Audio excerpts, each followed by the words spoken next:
தேர் பார்ப்பது என்பது ரொம்ப ரொம்ப மகத்துவம் வாய்ந்தது.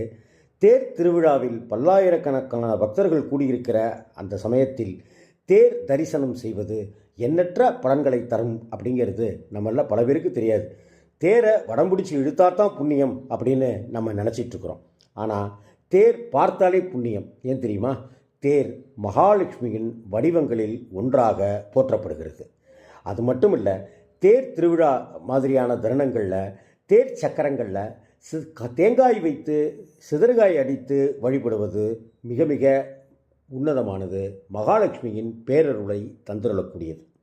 ஆகவே தேரை நினைத்து கொண்டு நாம் மகாலட்சுமியை வழிபடுவதும், மகாலட்சுமியிடம் பிரார்த்தனை செய்துவிட்டு தேருக்கு சிதறுகாய் அடித்து வழிபடுவதும் நமக்கு வாகன யோகங்களை தந்தருளும், நம் வீட்டில் நிம்மதி இருக்கும் என்பது ஐதீகம்.